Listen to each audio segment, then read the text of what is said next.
Dun dun dun. I did it all by my own, I did. I got in here and everything. Now I need to blow my nose. I can't believe I just come online and I need to blow my nose. It's alright, I'm doing my tablets. Got an app and I have to click the button every time I take my tablet. Excuse me. Pardon me. So, there we go. There'll be a few people in a minute coming to say hello. Cut the volume off on that. And top chat. Live chat. Why don't that change then? Top chat. All messages are visible. That's what we want.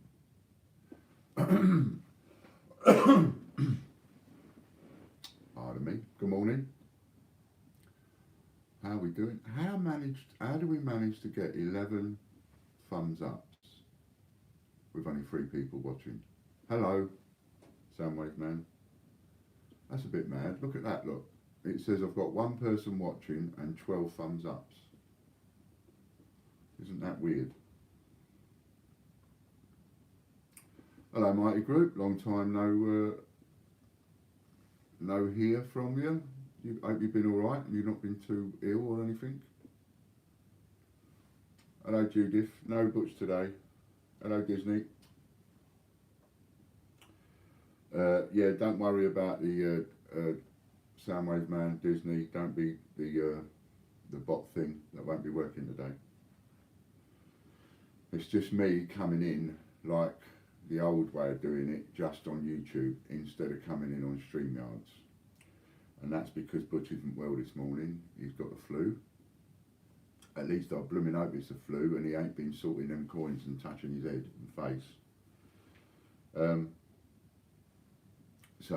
Yeah, we all send best wishes to Butch there. When you watch this later on, Butch, hope you get better soon, mate. And everybody will hope you get better soon too. Nice to know that, Mr. Mighty. Hello, Chris. Hello, Mr. Popcorn, CJF. Coins, hello to you too. Bit subliminal. So it's just me today. And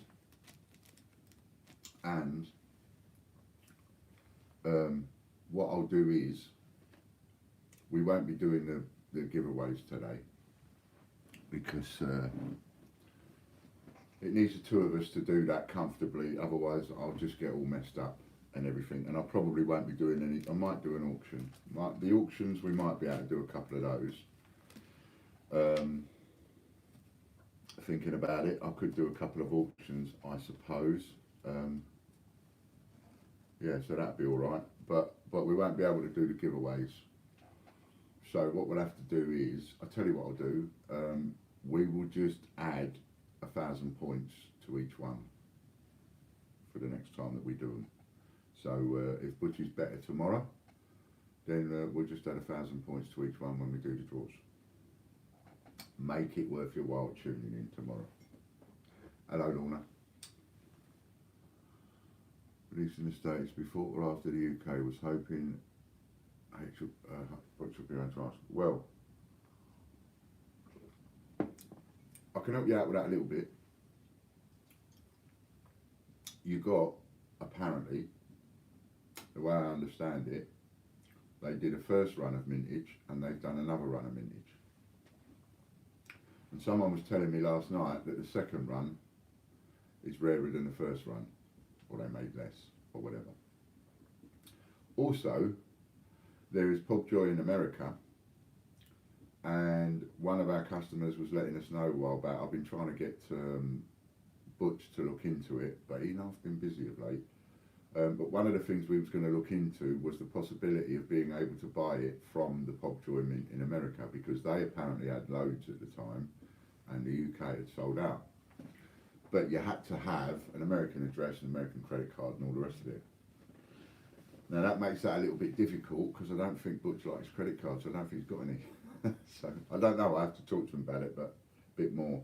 But that was the deal, and he was going to look into it and find out. He's probably got one, or a prepaid one or something like that he could use. But yes,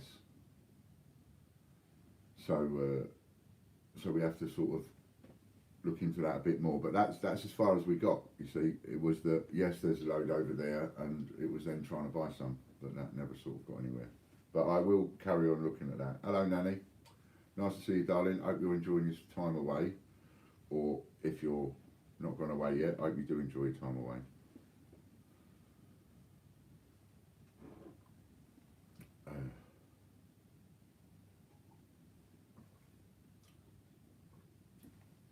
Morning, Ian. Morning, Ronan.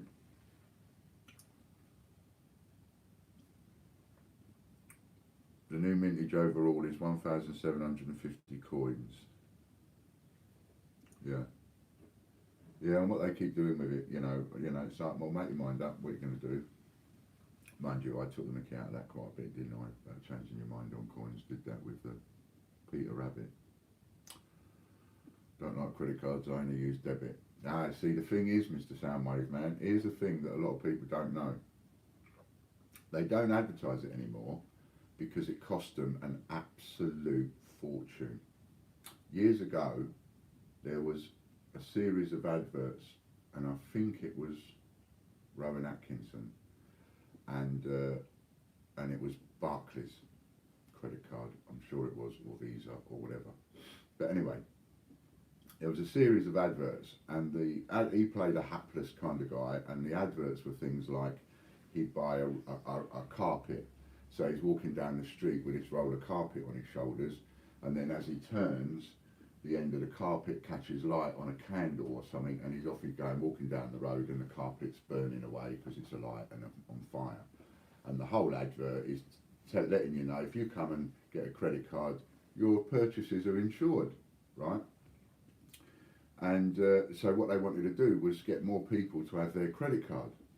It was one of the biggest marketing blunders you could probably say, I think, one of the biggest marketing blunders there's ever been.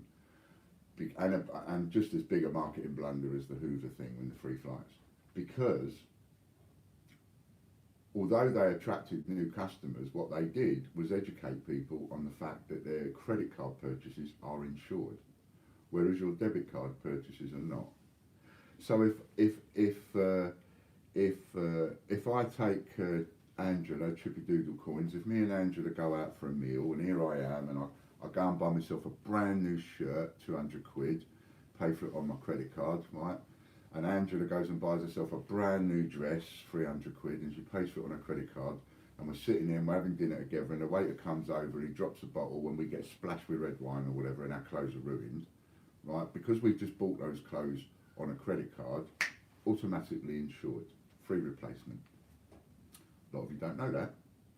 However, if you then go to the same situation again, me and Angela sitting there having a nice dinner, both got all our clothes on and all the rest of it, and we paid for our clothes by debit card, the waiter comes along, drops the bottle, splashes us all with wine, that's it, we're buggered, can't claim, you're not insured. If you buy something with your credit card, 100% insured. And so what that means is, no matter what you buy, you are automatically insured. So if you buy it using your credit card and you've bought something online and it doesn't arrive, then they have to give you your money back. If there's anything wrong with it, if it, you're naturally insured, like I say, for things that go wrong. So a lot of people don't know that. So there you go, I hope that's a little bit of education on the credit card thing. So it's a good idea to have a credit card. Prepaid cards not insured, debit cards not insured.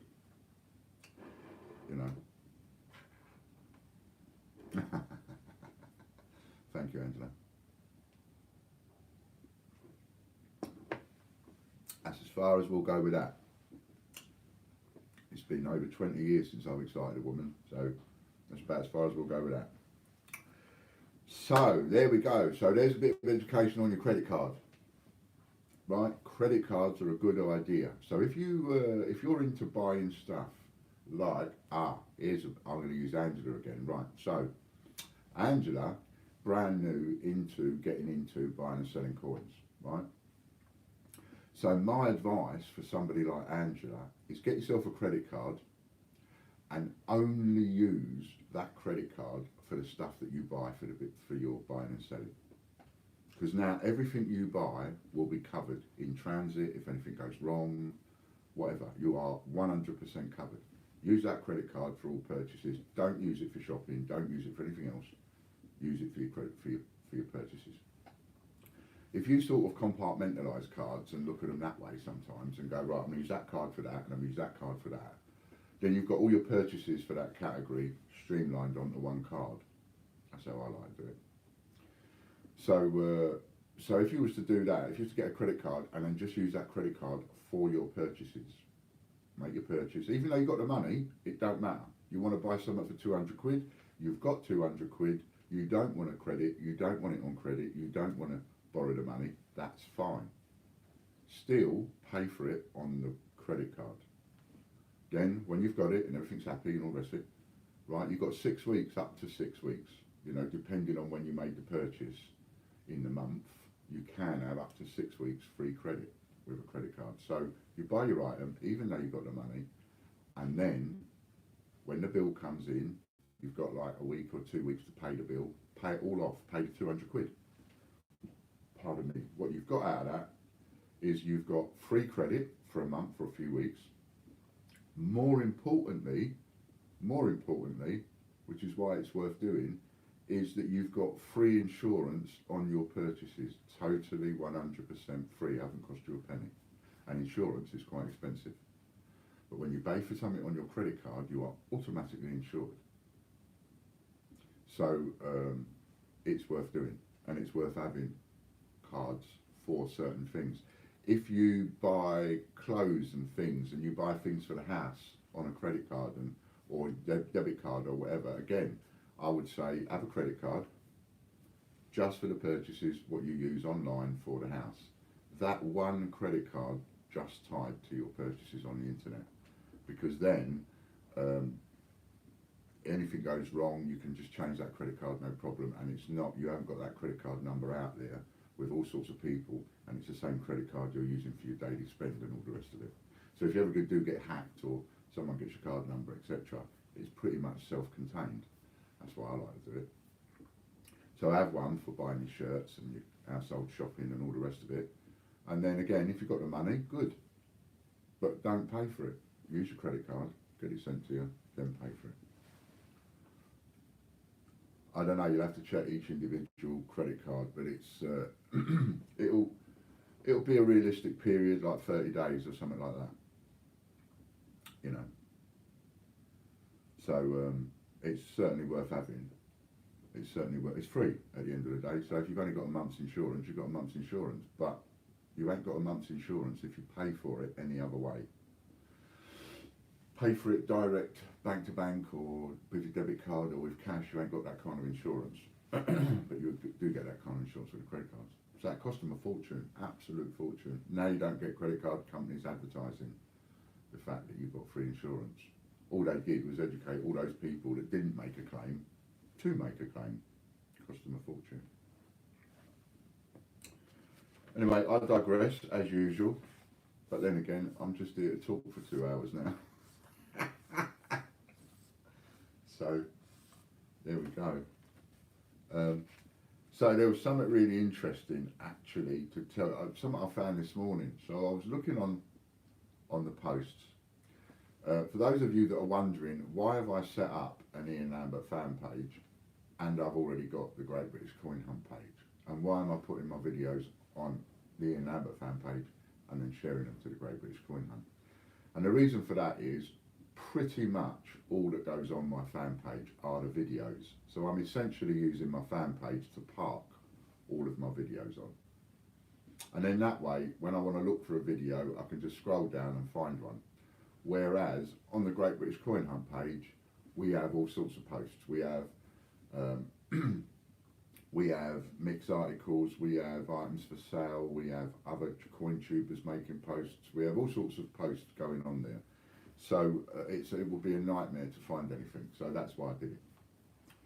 And if you looked in yesterday's show, if you remember yesterday's show, I was showing you in yesterday's show that when you make a post and you get a lot of likes, you can actually just go boom, boom, boom, boom, boom, click, click, click, click, click, click, click, and invite people to your page.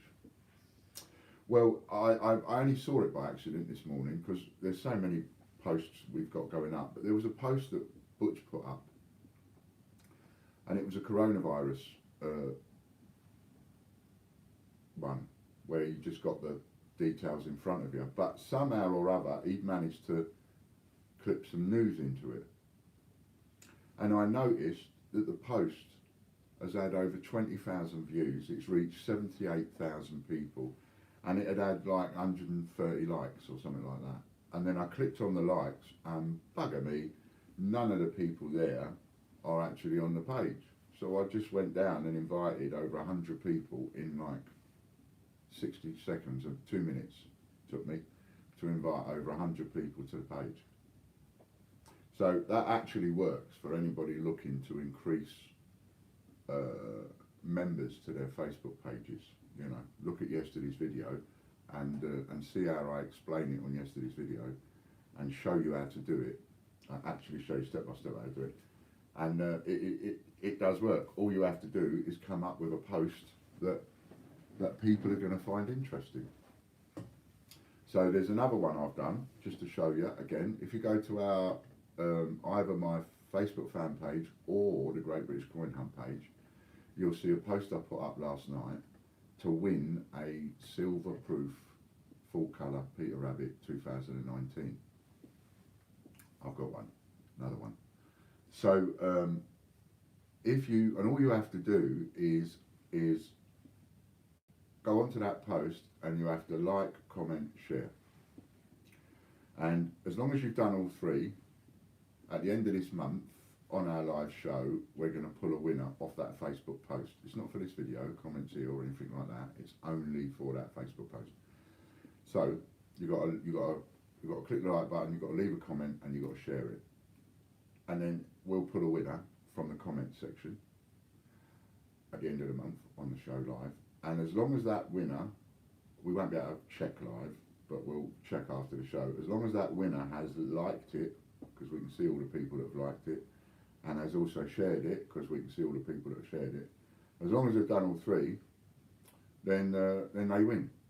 If we pull a winner and they haven't done all three, then we pull another winner and that person doesn't get it. So you've got to do all three. And I want to see how many people. Now the post before that says, for a set of penguins, like and comment. You're not allowed to say share on, ask people to share on Facebook, so it says like and comment. And because it says like and comment, I think people would do that without watching the video necessarily. Whereas in this one, I've put watch the video, because in the video I say you've got to do all three. I'm not writing it in the post, if you see what I mean. And I think that way it gets less views. But I'm just testing different things out. But if you want to win that silver proof Peter Rabbit, go on to Facebook, like, comment, share. If you haven't got Facebook, well then that's just one competition you can't enter. Sorry about that, but there's nothing I can do about that. Is there a link for that, Ian? Yes, there is. Let me get it for you. Just 1 second. I'll come back to your questions in a minute, Mighty Group. So,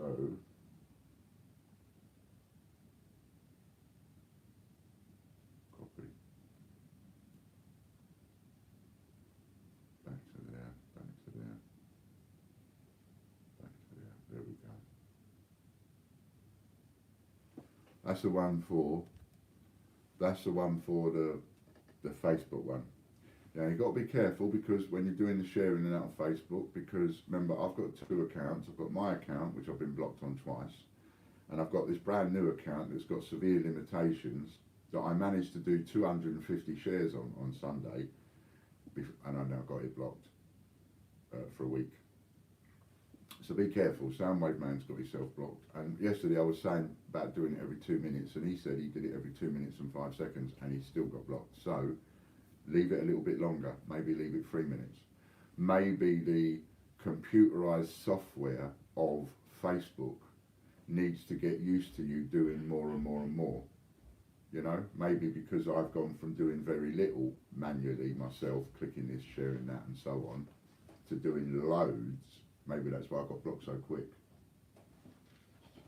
Hello.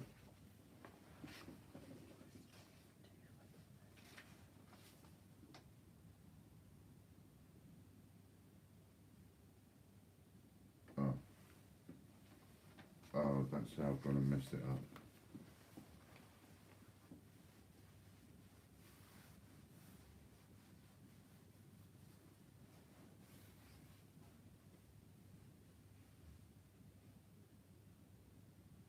You've not sold a £20 range. No, that wasn't on that one. This was the other day. And yeah. Is Chris Spree watching? Chris, are you watching? If you are, give me a thumbs up. So if that's from the other day, then there's nothing for that. Yeah. I will come back to my group's comment and Danielle in a minute. Just first of all, I just need to see if Chris Spree's here. You back, Chris? Come in, Mr. Spree, your time is up. I've done No. all the others. Yeah, no, I do remember it. I think I just bunged it in an envelope and written the wrong thing on it, but I do remember it. But then what about that? Where are they? Have you not come across them? No, they're not here. That's why I'm confusing you. They're the ones you're missing. Sorry. And that one is from the other day. Oh, okay, that's fine then. So I don't need to deduct anything for that then. No, I've done that. Only do the deductions of that one. Thank you. Those people that won the auctions yesterday, the people that won the auctions yesterday, and I was deducting your points, that's being done in about 10 minutes. So in about 10 minutes, your points for winning those auctions will be deducted. Well done, Sue, just saw you, well done. So that's the link that I put up, and all you've got to do on there is literally go and like it, put a comment on it, say anything you like in the comment, and share it. And as long as you've done all three, now if you look at the number of likes, the number of comments, and the number of shares, they're not all the same. So what does that tell you? What that tells you is people are either liking and commenting without watching the video, and therefore don't know that they've got to share it as well. So there's a very good chance that we could pull someone out and they don't get it. Do you see what I mean? So like, comment, share. Well done, Judith. Well done, Sue.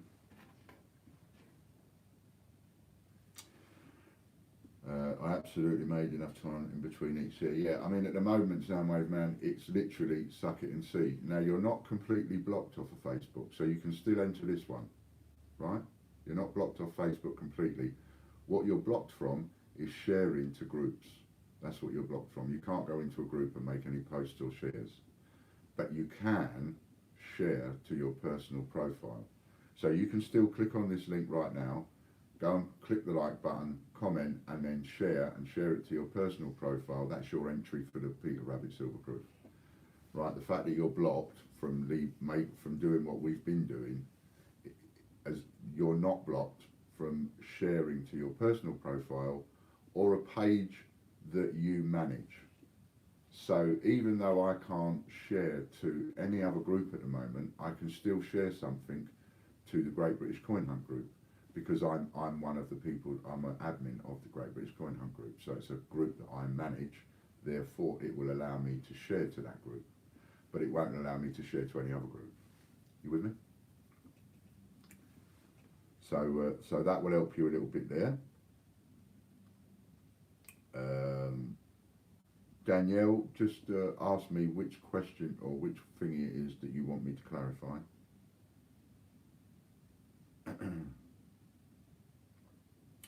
Have you any Isle of Man contacts for coins, Ian? Yes, I have. There's a load of 2020 coins coming. I've been asked if I want them. I could get a load more penguins, and so on. So yeah, I have got contact for that, but you'd have to speak to me privately for that. what's been the latest from the letter you last had? Read the websites. Well, they're still not liking it, and you're subliminal. Well, as you know, we had a very stroppy letter demanding that we give them loads of domain names. So my response to that was, if you don't like it, lump it, I'll go out and buy some more domain names, and that'll annoy you even more. On top of that,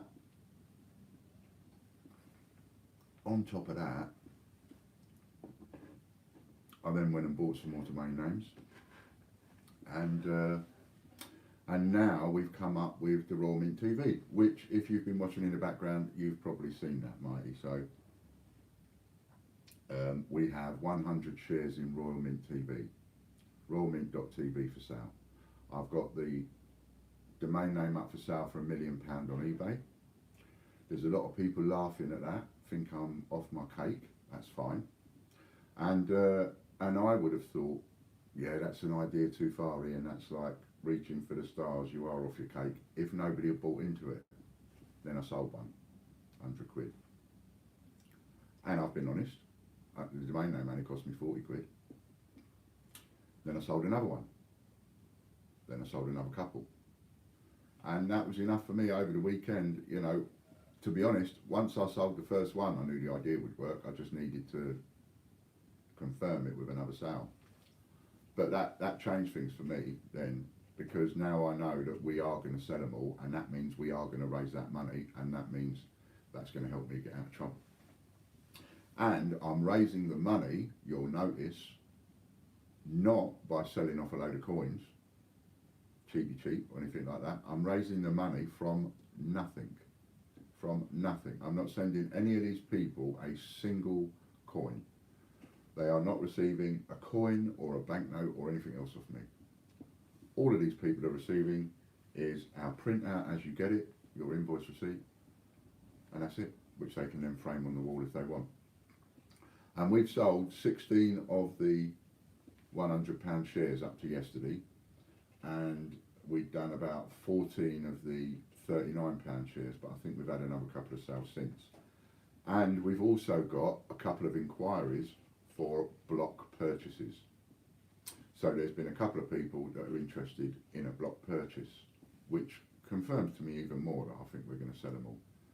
And what I've offered at the moment is, if anybody wants to buy a block purchase of those shares, you've got to buy all the same ones. It's got to be all 39, or you can do it twice, but you've got to buy 5, and then you'll get 1 free. So if you buy 5 £39 shares, I'll give you 1 free. You'll get 6. If you buy, we'll comp 1 off for you. If you buy 5 of the £100 shares, we'll give you 1 free. So we'll give you 6. So,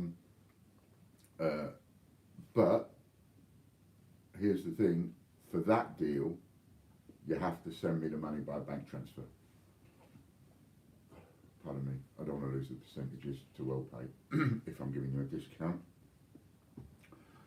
So anybody interested in doing that, yes, speak to me as soon as you can. I don't know how long it will last with the ones that we've got, and then I'll get on and I'll carry on getting a bit more creative. If by raising somewhere between 8, the minimum we'll raise is 8,000 by selling both of them, and the maximum we'll raise on that would be 10 and 4, 14. So between 8 and 14, because it all depends on how many people use points.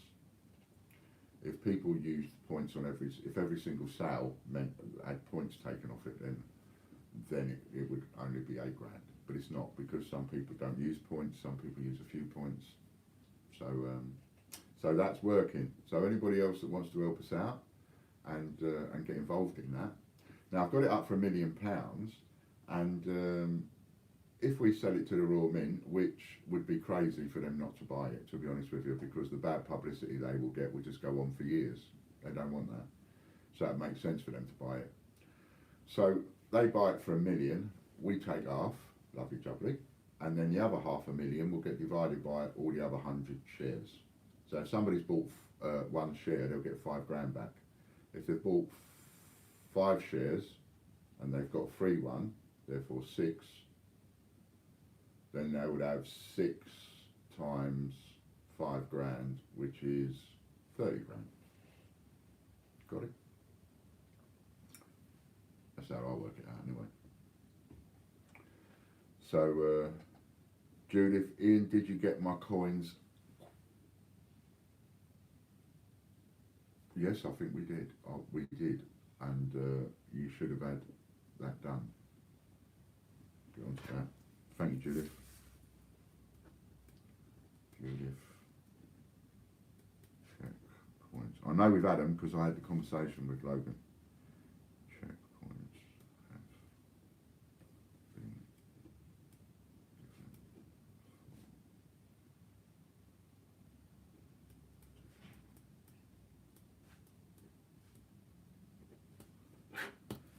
Yeah, thank you, Judith. I will double check all of that when I go downstairs. But I do know we've got them. I just put a kettle on and missed half of what you were saying, so I didn't understand what it was. I don't understand either, Danielle. I don't know what I was saying. Depends. I said a lot. What bit? What bit are we talking about? You have to help me out a bit. I don't know.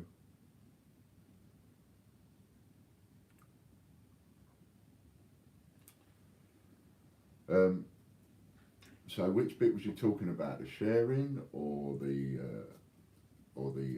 shares that are for sale, or?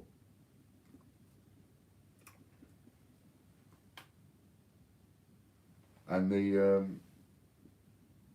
sharing is working. It's gaining lots of attention to lots of posts. We've now got about 8 or 9 posts that we're sharing. I think you was talking about the share at the time. The sharing. Yeah, so okay, the sharing. So the sharing on Facebook. So on a brand new account that was seriously limited, I managed to do 250 shares on Sunday, and I was doing a share every 2 minutes, and it let me carry on doing it for hours. Soundwave Man tried doing it every 2 minutes and 5 seconds, and it blocked him after about 40 or 50 shares, I think. So you've got to be a bit more careful. So what I'm saying is maybe the algorithms and the software within Facebook, it sort of knows all of a sudden that person hasn't been using it so much. Now all of a sudden they're doing tons of sharing. What's going on? Maybe they've got some kind of computerized thing that asks them kind of questions. I don't know. I'm just guessing. But at the end of the day, what I would say is if 2 minutes and 5 seconds didn't work for... Good idea, Chris, thank you. If 2 minutes and 5 seconds didn't work for Soundwave Man, then don't do 2 minutes and 5 seconds, you know, leave it a bit longer. Do 2.5 minutes, do 3 minutes, do 4 minutes. Start off at 5 minutes. If you did one every 5 minutes, if you did one every 5 minutes, then you've got 12 an hour. So you could easily do one every 5 minutes as you're sitting there watching TV, or on the bus, or a passenger in a car, or whatever. You know, you could just be doing that regular, counting it up, and then every time you've done 40, you leave a comment. When you've got 6, if you get to a point where you manage to leave 6 comments in a week, you'll get a 6,000 points bonus anyway, whether you win or not. Could be because it's a new account on Facebook, yeah. And then, you know, I mean, if you've got another email address or whatever, set up another Facebook account. Why not? I did. And like I say, on that new Facebook account, I got 250 shares done on Sunday. That was just Sunday alone. And it wasn't all day. It was from about 5 o'clock onwards. I had the idea and started doing it.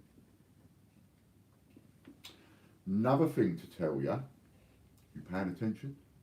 Another thing to tell you is, yesterday morning I got off the phone to the Daily Mail, so I had a Daily Mail reporter on the phone yesterday. And that has come about purely and simply because of this sharing idea on Facebook. And the videos that we've been sharing, one of them has come to the attention of this reporter who works for the Daily Mail. And that's how it happens. Got to get it out there. Got to get it out there. You see, some people mistakenly think, oh, you get a few thousand likes or you get a few thousand shares, views or whatever, you've made it. No, you haven't. You've not come anywhere close. the thing is, you all know what a telephone directory looks like, right? This is why, on the one hand, I don't get asked anymore with bullies and things like that. It's the same principle, right? This is why bullies don't bother me as much as they used to years ago. I got right involved. I turned into a keyboard warrior, defending and arguing and all that years ago. Don't bother doing it anymore. And this is why. And this works for the same reason. You know, people have often said to me, why do you not? And I'm like, you don't understand, and therefore if you don't understand, I can't explain it to you. I'll explain it to you once, and then if you still don't get it, well, that's it. So you all know what a telephone directory looks like, right? So what I want you to do, I want you to imagine a dozen telephone directories on top of each other, right? A whole 12, right, on top of each other. All big, thick telephone directories, all on top of each other, stacked up, right? Now,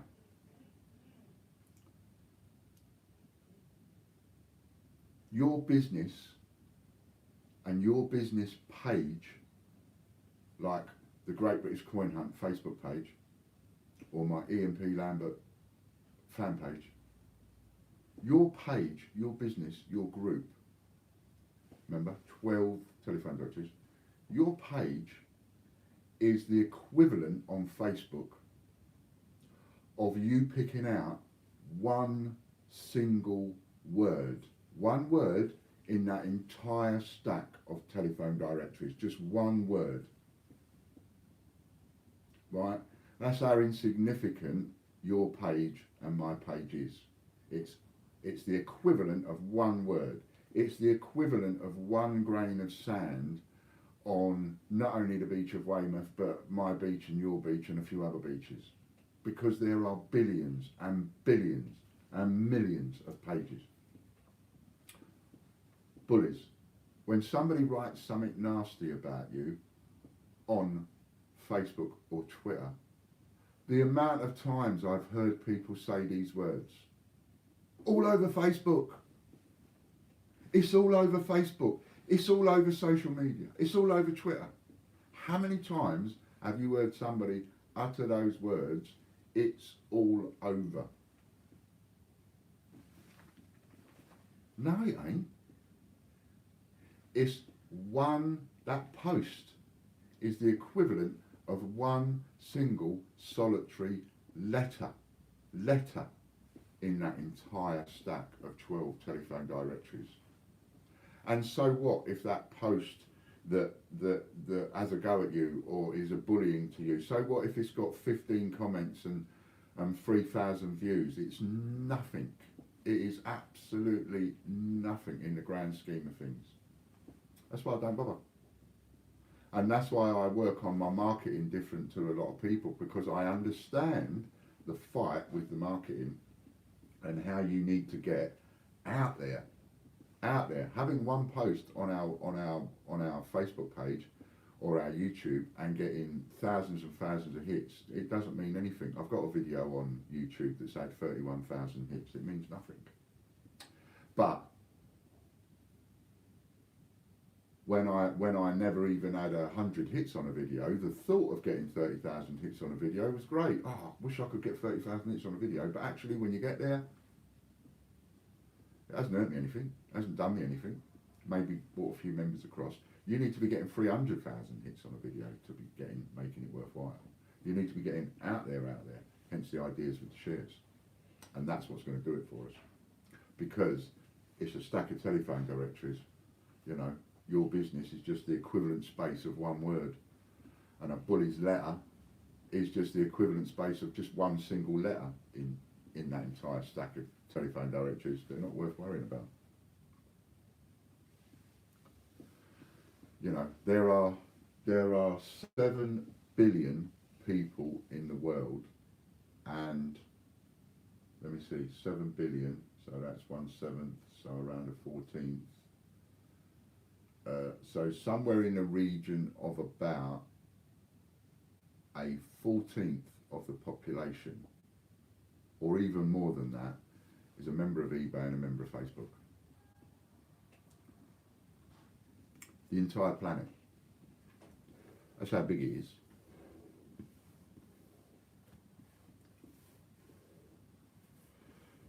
So that's why I don't pay attention to people moaning at me, and why the likes of the Royal Mint and 288 Group don't pay attention to the likes of me. I mean, look at me. I'm getting thousands of hits on videos, and they're not even phased. Doesn't bother them. Not bothered. Not bothered in the slightest. I've been going on at them for 2 years. Not bothered. Why are they not bothered? Because as far as they're thinking the same way I do about the people that are having a go at me. It's like, you will never be big enough to actually have any of your words make any difference to me from now on. It will never ever happen again, right? They take the same view. You will never be big enough to take us on. You will never be big enough so that when you say anything, it will actually interfere with our business. And that's the attitude they've taken for 2 years. So no different to the attitude I'm taking. Except, I've got no one catching up to me fast.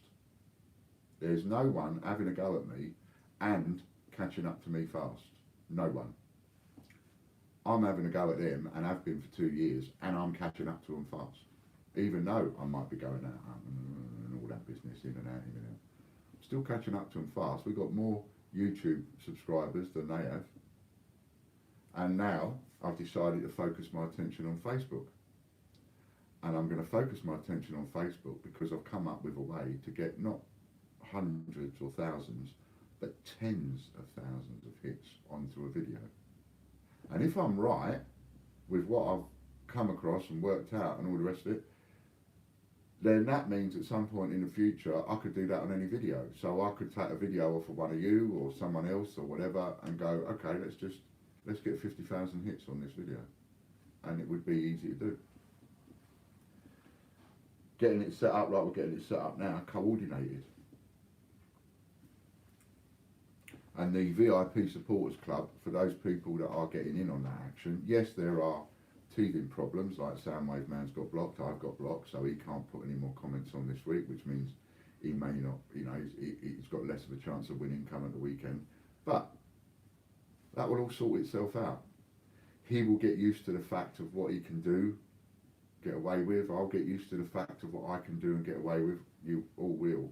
And what will start happening is that I won't be the only one leaving 7 comments a week on that video.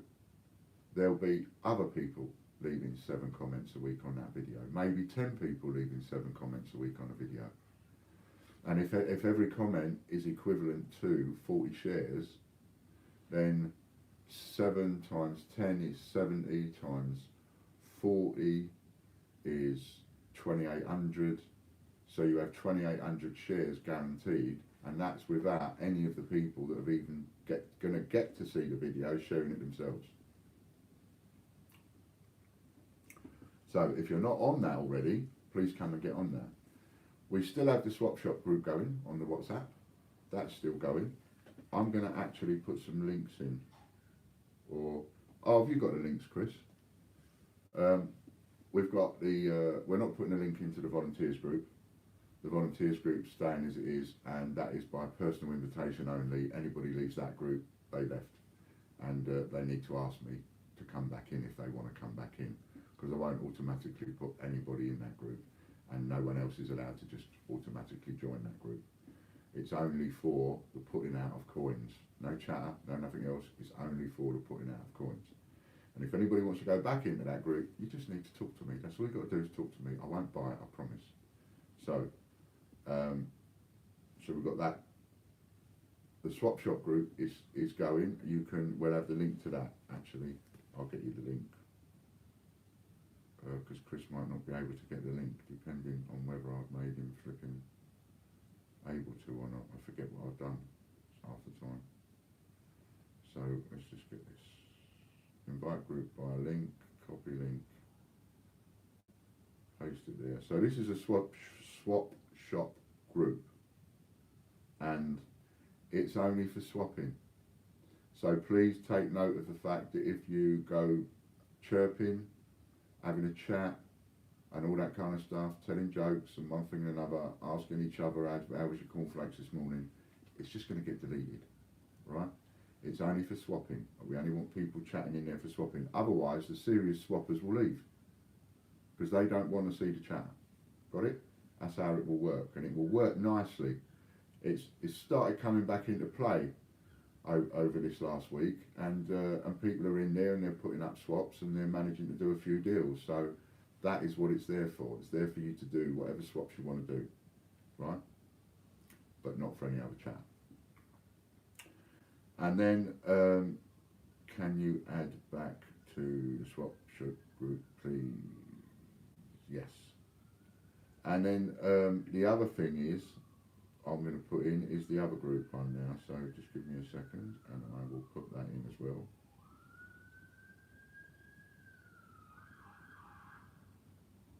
What one am I even in?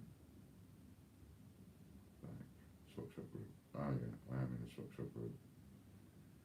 That's all right then. Okay, so you've got the link there if you want to join the swap shop group, and then go in there and just feel free to swap with people, you know, and talk to people about swaps. But do us all a favour, only talk to people about swaps in that group.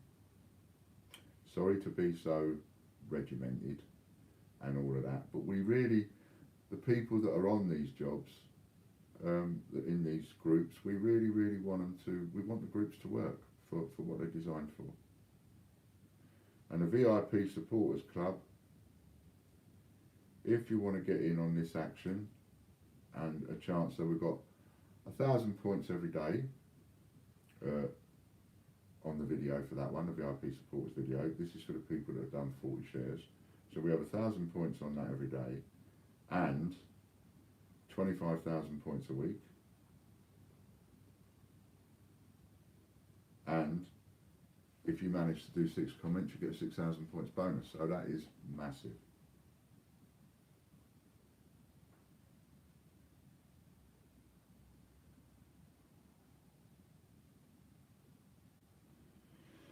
Hello, Si, how you doing? Hello, they've come for you. Who's come for me?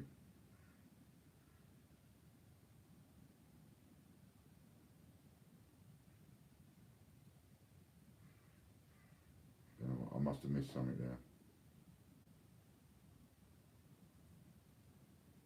Oh, the bandit thing is working. I didn't think it would be working. Maybe that's come in automatically then. Oh, that's strange.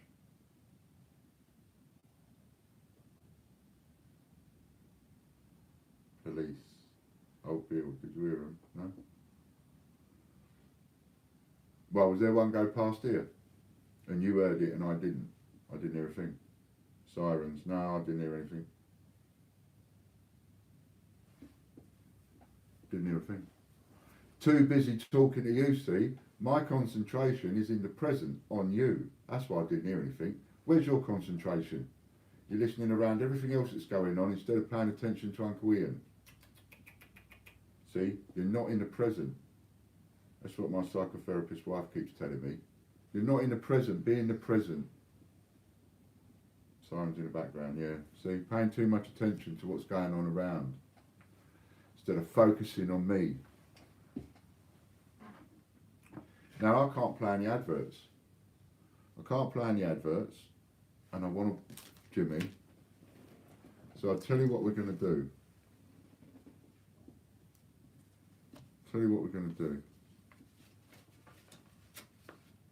I've decided I don't like being called a boss anymore. Don't like it. Don't like being called a boss.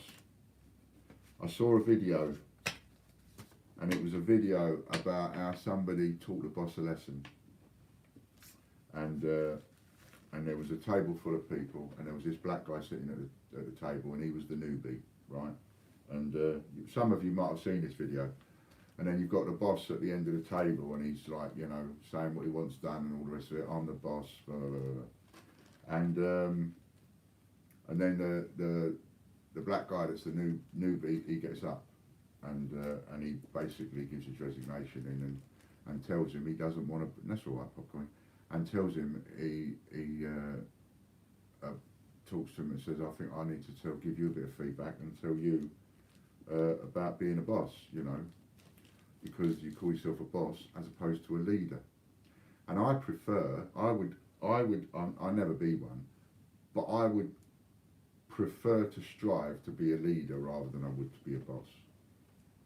And when I was watching that and I was seeing all the things and the way that this guy was differentiating it by going, a boss does this, a leader does that. A boss does this, a leader does that. And I'm looking at all these things and I'm thinking, a boss does this, yeah, I do that. A leader does that, oh, I'm not very good at that. A boss does this, oh yeah, I do that.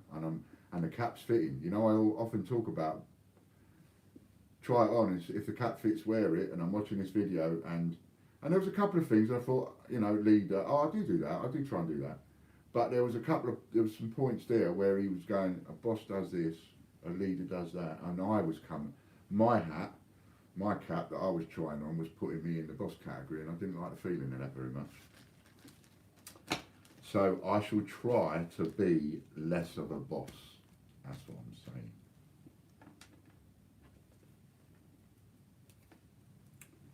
saying. So now Butch is not here. I'm going to give you a little chance to get a little something nice, right? Butch is not here. We're going to take 10 of these, right? A 10 numbered run. Do you want 10? How many would you like? 5, 10? Consecutive numbers. What would you like? Because we could have 20, 21, 22, 23, 24, 25, 2, 4, 6, 26, 27, 28, 29. Or we could have 11, 20 to 30, or 20 to 29.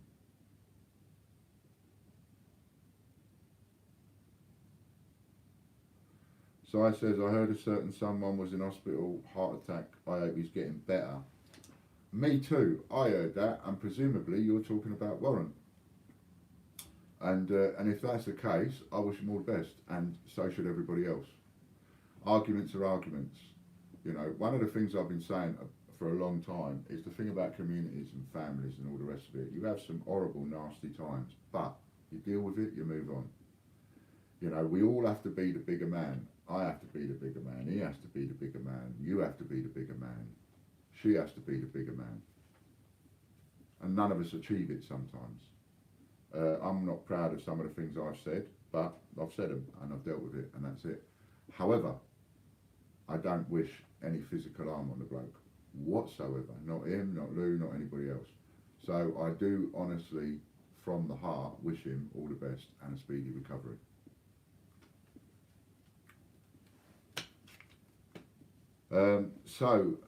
What would you like? Would you like these in an auction? If you don't want them, I'll put them away. And if you do you want 9, 20 to 29, or do you want 11, 10, 20 to 29, or do you want 11, 20 to 30? So, do you want them, yes or no?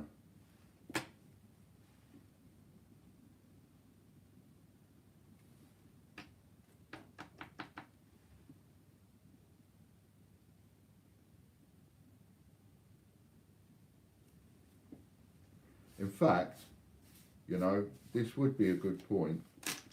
This would be a good point at which we could do something like that. So here's what I'm going to do. Here's what I'm going to do.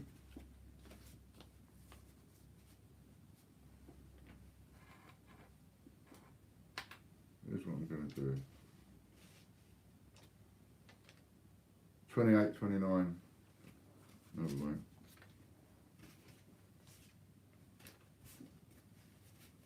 Go the other end.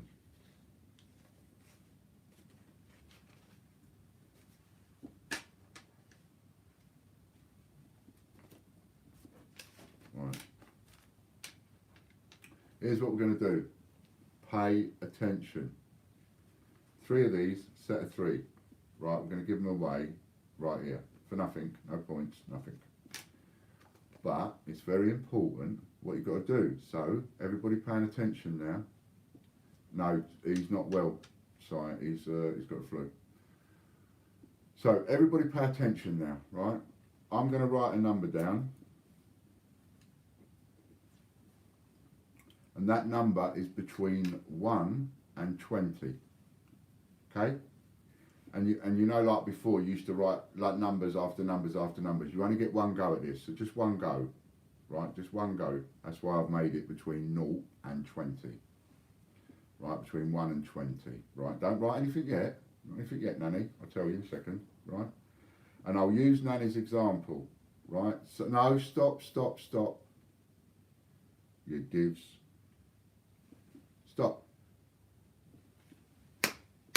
What I say about listening to Uncle Ian? Eh? What I say? Didn't I say listen to Uncle Ian first? I did. Right. So I'm going to show you what to write because you're too bloody quick and you won't let me finish. So I'm going to use Nanny's example, right? So if you, for example, I'll give you blooming ups. So if, for example, you was going to put the number 17,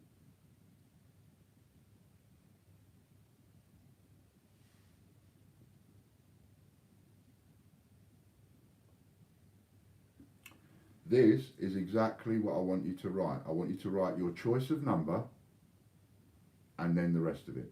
Your choice of number and the rest of it. Wait, I'm going to do it. Wait. I only want you to do it once. And this is important, right? I know I'm doing it to say, have a little freebie, but I only want you to do it if you honestly mean it. If you don't mean it, stay out of it. If you don't mean it, stay out of the competition on this one. Got it? Because this is just to show there's no hard feelings, right? In that sense, we don't wish anybody any harm. So if you don't mean it, don't write it. Write your number, and like I've put there, get well soon, Warren. Your number, choice of number, get well soon, Warren. Right? Send a little few wishes of elf through the sphere, the spiritual sphere, over there to the hospital that he's in, and hopefully, maybe, he'll get a little bit better. And then he can come back out and he can punch me again. I don't mind that, but let's get, hopefully get better. Right? Only write it if you mean it. Let's show a little bit of humanity, shall we, while things are going on, which would be quite nice.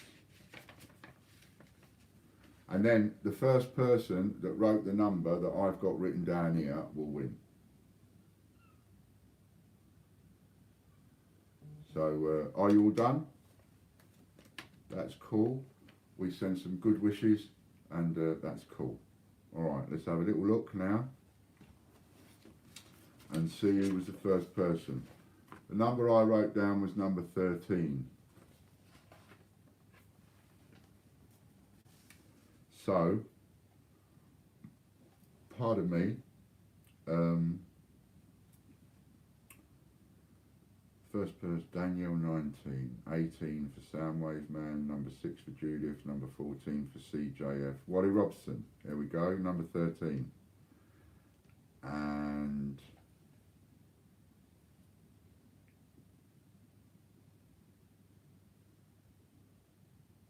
it's on the tip of my tongue, Wally. You have to do what you did before, mate. Just text me. As soon as I see your text, I know who it is.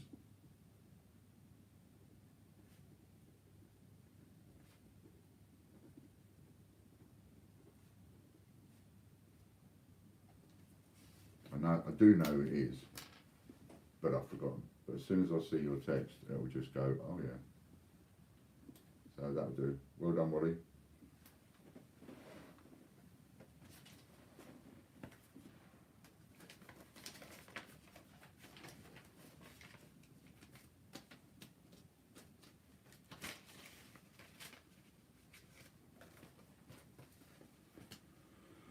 Right, so you sent me, that's it. I thought it was, that's the name that was coming in my head, but I thought I'd better just check.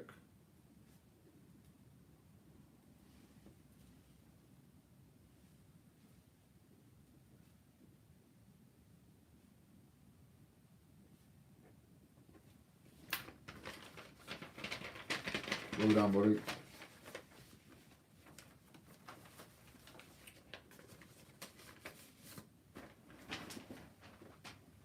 Right. is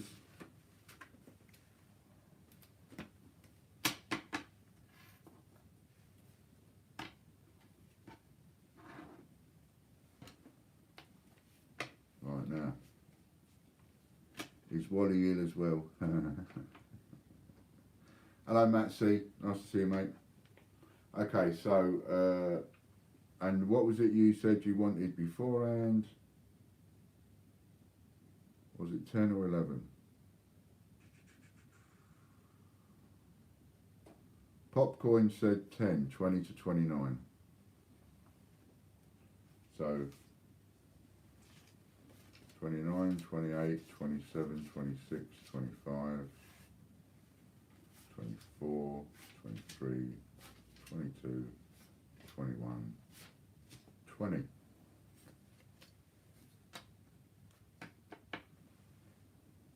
Is Jeff in today? Will he be at the festival? What festival?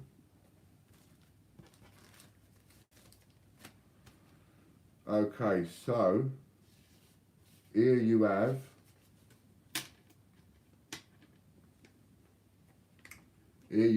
we'll start the bidding off somewhere around 1,000. Here we have points this is for, and here we have the Guernsey, absolutely mint condition, uncirculated, consecutive 10, with ending in the numbers 20 to 29.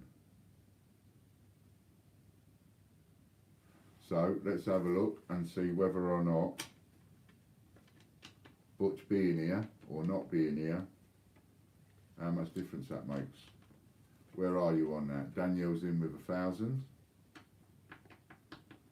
Popcoin at 1,800. I'll let you carry on auctioning while I just go for a quick dinner.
I'm back.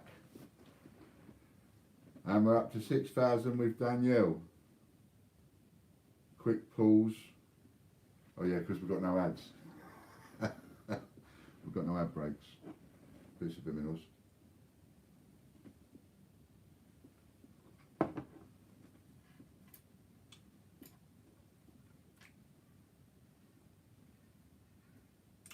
And another thing we've been learning about the sharing, down to the last 6,000 with Danielle, don't leave it to the last second.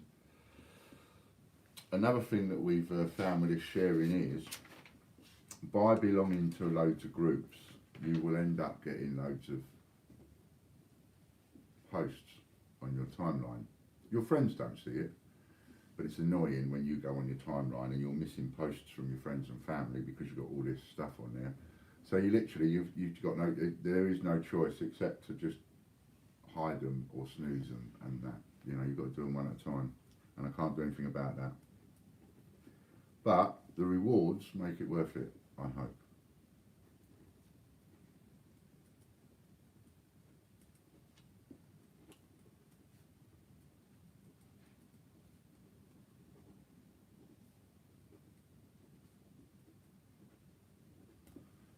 Going, and it's gone.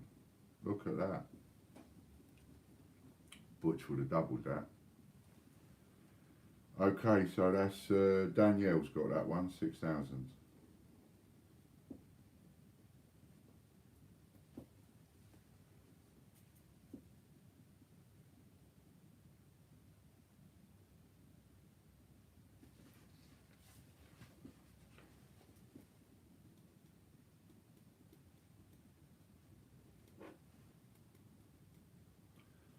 Just making a note of what I've got to deduct.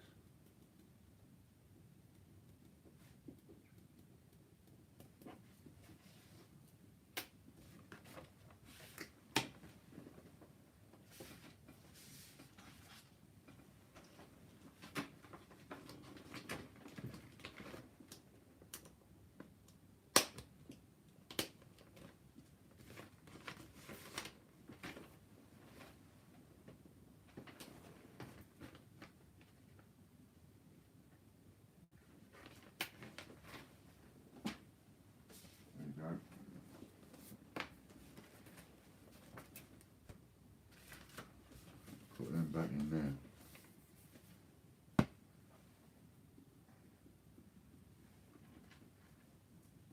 Right, what else should we talk about? What else? Oh! You know what I was talking about with the old coronavirus? Remember? Remember me saying to you in a book, written 40 years ago, it talks about the virus, this virus getting let out in a little town called Wuhan in China. And this is 40 years ago. 40 years ago, right? I'm going to read you another passage from the book. You won't believe this. I'm going to read you a passage.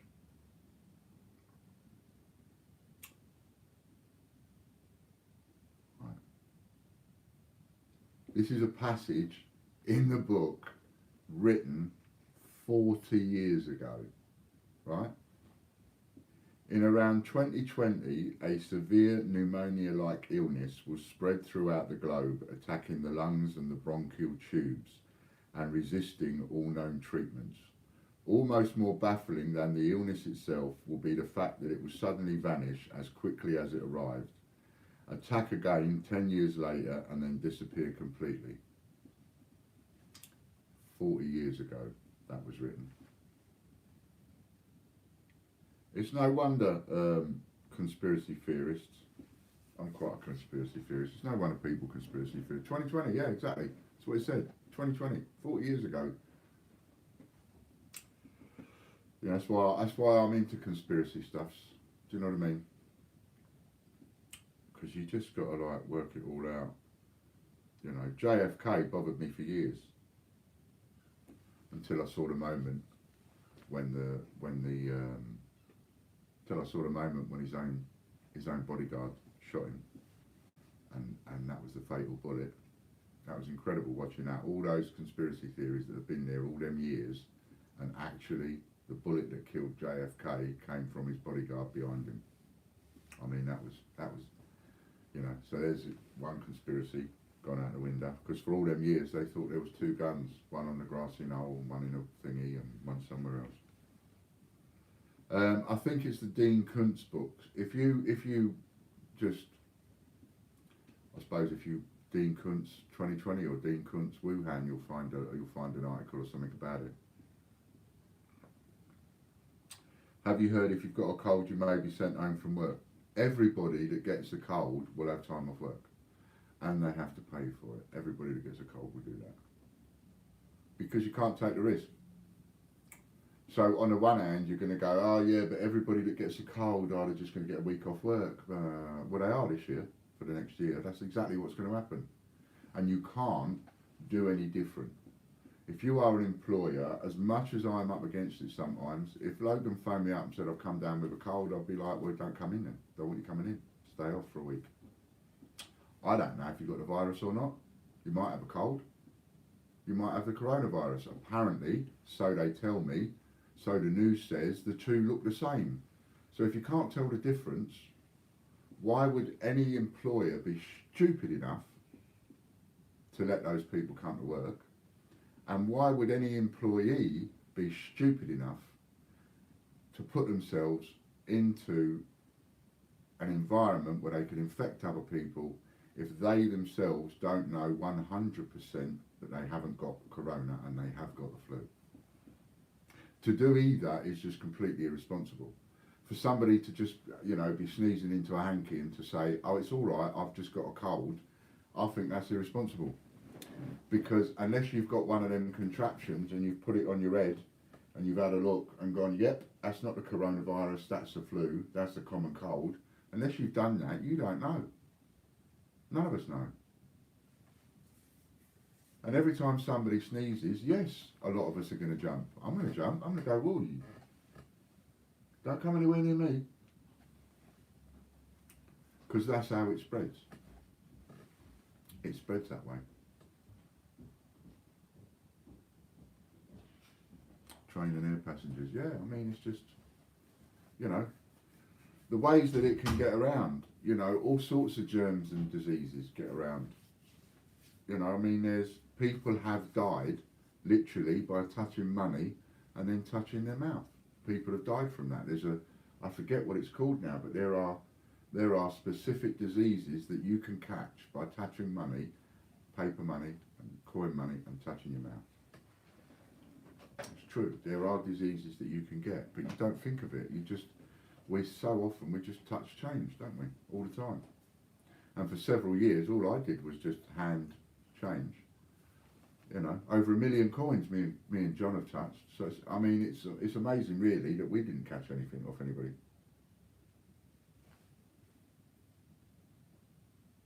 You get a temperature with coronavirus and not generally with colds. I always thought a cold gave you a temperature when you got a flu, because you were burning up. But I don't know. Wouldn't like to work in Wetherspoon then. No, I wouldn't like to be working anywhere where you're serving the public right now. And on the one hand, you can see that there are going to be millions of people throughout the country absolutely tear the arse out of it and have as much time off as they can, and they'll do it and they won't care. And there'll be an awful lot of people that have to take time off that don't want it. So, what can you do? Pardon me. Whatever comes along, there will be people that take advantage of it and those that don't. Look at me, I'm an advantage taker. You know, I can't say I'm not. If somebody pointed the finger at me, thank you, Logan. Yeah, mate. If somebody pointed the finger at me, you can just send them, you ain't got to do anything. Because what's the first thing I've done? I noticed that it creates a lot of attention. So we've got our own coronavirus live up. You know, someone can say you're taking advantage of people dying and catching an illness. I am. But then that's, so you gotta, you know, people have to, I suppose, make their own mind up on where they stand on that kind of thing. Am I the sort of person that would grab a week off just because I've got the sniffles and a cold if I had a full-time job, say? Well, I think the honest answer to that is most of us would at some point. I think most of us would do that. I think most of us would have a crafty week off if we could and get paid for it. Now, I think there are very few people that would say that they wouldn't do that. And I think if I was working for you see, if it's an employer I like for example, the relationship that we have going on here, Logan would never try and get himself a cheeky day off like that. because he enjoys coming to work. You know, if I enjoyed going to work and the money I was earning, I was okay and all the rest of it, then yeah, I don't think I would skank time off. But if I didn't particularly like my boss, if I wasn't paid very well, if I didn't like what I was doing, yeah, I'd be straight in there having a week off. I know I would. So there's no point me saying I wouldn't. I would. Full pay is all about, you only get full pay if your business pays you full pay, because all you're entitled to is £92 a week. That's your only entitlement when you're off sick. £92 a week, that's it. Yeah, you see, you've got to take extra precautions, haven't you? So, you know, you've got someone in the family that things are a little bit difficult, and she's a bit more susceptible. I worry about myself and think, you know, I probably am. I'm probably not, but I do sometimes think, oh, am I a bit more susceptible? Just because, you know, part of my inside is actually outside. Does that? But I don't suppose I am more susceptible. But people like Katie and stuff would be. Yeah, I think a lot of people are going to take the peace sign, but then you know, there will also be. Ian, stop tapping. Sorry. There will also be people that there'll also be people that want to work and can't. There'll be a lot of businesses taking liberties. So I don't think you can blame people, to be honest. I don't think you can blame people for getting a cheeky week off. Oh, there's a coronavirus. Oh, I could just say I've got a cold. You don't even have to have one. Just say you got one. And it don't matter if you get a real cold in 8 weeks' time. Well, you got it twice. They'll let you have the time off again. You know. So, yeah, I think a lot of people are going to do that. I think it's going to send a lot of people bust. There's going to be a lot of small businesses like me that are going to go to the cleaners. And there's no way you can save them. No way at all. You know, if people stop coming into coffee shops, if people stop going out shopping, if people stop going to pictures, you're going to get businesses folding one after the other after the other. There's all sorts of coffee shops out there that are only just managing to stay in business with the footfall that they've got along the high street, let alone when they get less footfall. Italy now is on full lockdown. That's everybody staying at home.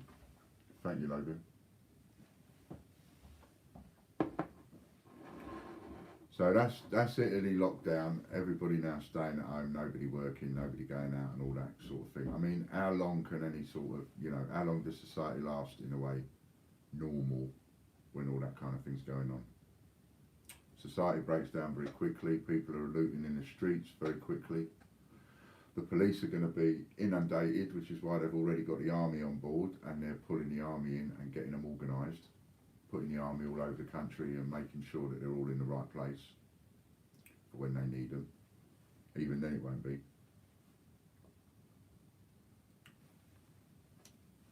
I don't know what the noise was then. I wasn't doing that, was I? Don't know what I was doing.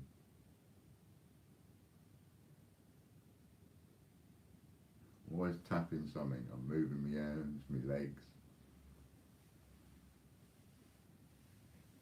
My local Aldi wouldn't let me have more than 2 packs of toilet roll. I managed to get 2 packs of 24 rolls. There was 5 left on the shelf and I bought 2 of them. So, yeah, it's, I mean, it's, you know, the shelves are emptying. She couldn't even get any, so hand sanitizer's gone, liquid soap gone. So the soap in the bottle, you know, gone, none on the shelves. Toilet roll gone, you know. Ah, me table rocking. Ah, that's because me leg. I'm one of those people that shakes their leg a lot, and I do it and I don't even notice. And a therapist will tell you, a psychiatrist or a psychotherapist would tell you that when you've got someone sitting there and they're shaking their leg or they're tapping their feet or their legs going up and down like that, it means that they want to get away. It means they want to escape. That's what it means, apparently. In the psychological world, It means that when you've got someone sitting there tapping and tapping and tapping away, so if you've got someone at home and you're having a conversation with them and they're just tapping away and their legs are going like that, then psychologically what they're saying to you with their body language is they don't want to be here, they want to be somewhere else. So my body language is telling you that I don't really want to be here talking to you, I want to be somewhere else. That's what it's saying, subconsciously. Consciously, of course I want to be here with you, but subconsciously I'm probably thinking of other things that have got to be done and the workload and one thing and another and my legs tapping. Bit subliminal. Hello Lee.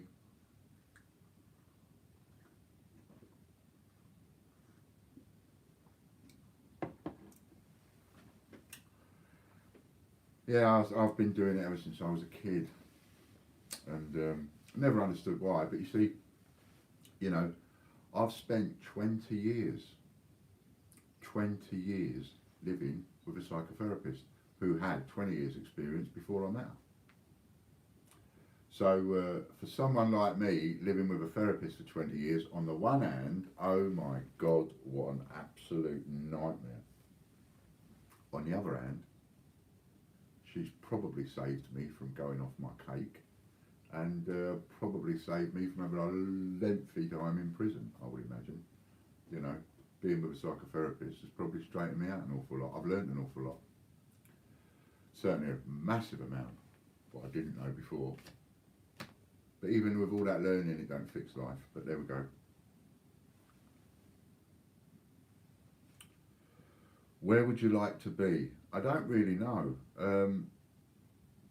Because it's one of those subconscious things. So on the one hand, you know, you might say to me, oh, don't you want to be here? And I'd be going, no, I do. But then on the other hand, there is obviously something. Because if you... I mean, I don't always know what I believe and what I don't, because you're only believing what people have investigated psychologically, mentally, etc. But I don't, sometimes I wonder, how can they actually know that that does that? How do they know that?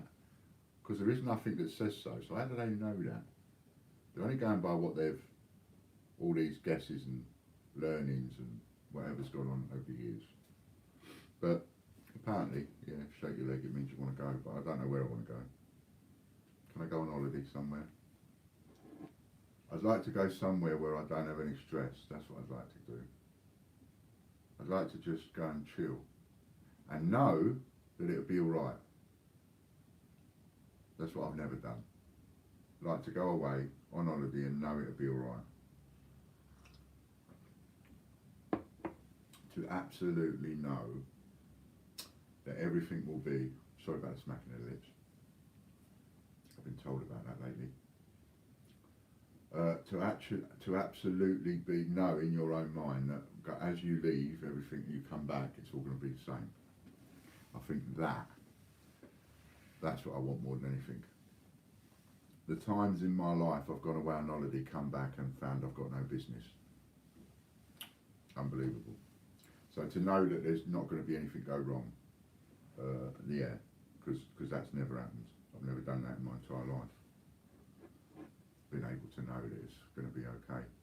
I had a courier business once, and I had a load of bills to pay, and I had money in the bank, and I was going away on 2 weeks holiday with Fran. And I hadn't long started the business, but I only had so much money, and I said to her, do not pay any bills, right? I don't want you to pay anything till I come back. I deal with it all when I come back. So I've only got so much money, and I ain't got enough for everything.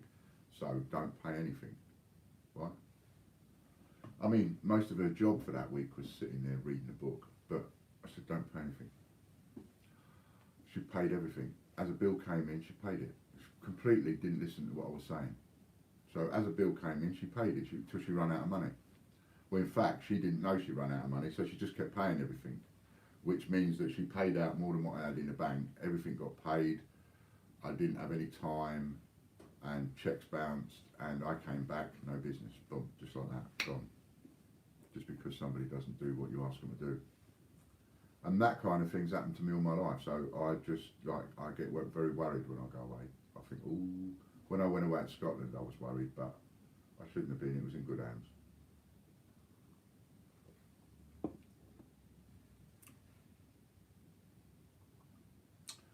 This is a split timeline, an accident from an original timeline.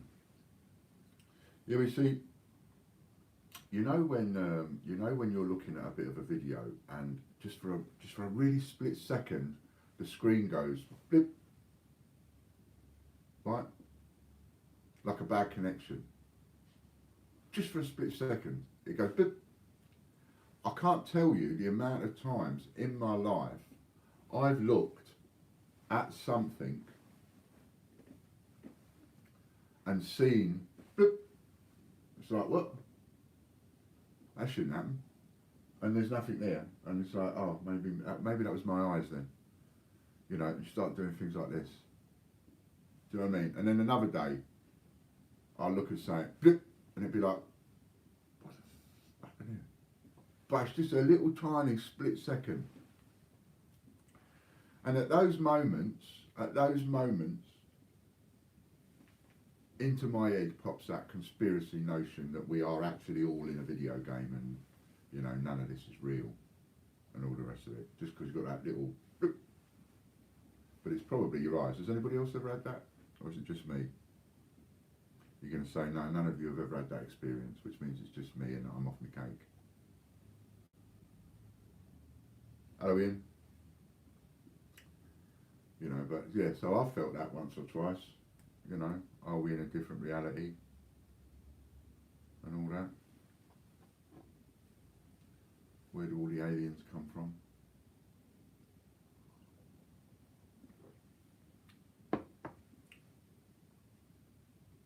You know them statues that they found where the heads are coming out of the ground on that Christmas Island or whatever it is, somewhere out there? Well, they've found others in Mexico, and these ones in Mexico are the oldest in the Western civilization, and they date back about 1,000 years before Christ was born, BC. You know, some of these, and the head is like 9 foot tall, weighs 30 tons, all carved from a rock with no tools. And they also found that at that same time they had the invention of the wheel, because they found a little toy that had wheels on it, 4 wheels on it, so it could be rolled along like that by a little kiddie. And that was 1,000 years before Christ. Every time I got beaten to an auction at the last second, blip, conspiracy. Yeah, exactly. See, you'd gone into a different dimension earlier on, because I was calling you. I was going, Mr. Spree, your time is up, come in, I want to talk to you, but I never heard nothing. So you must have been off on that other dimension, I reckon.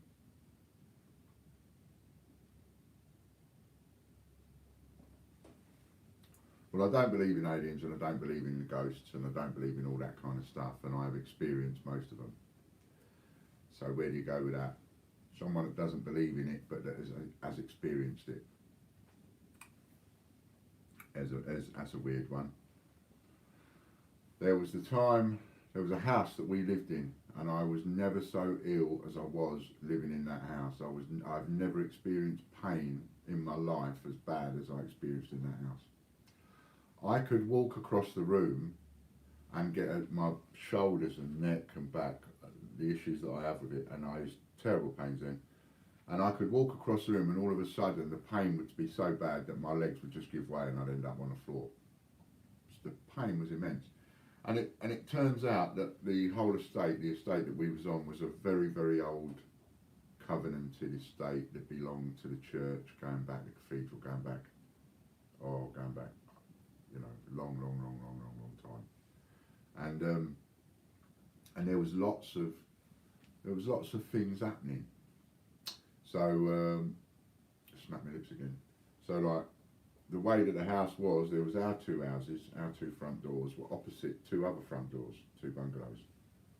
And the person in one of the bungalows had lost their partner. They woke up with their partner laying there on the bed next to them. The house over in the corner next to us here, no one that moved in that house was ever healthy. Every time somebody moved in there, they had accidents, or they died, or something went wrong. Every single person over a period of years moved in there. Like I say, the house we lived in, I was never in so much pain.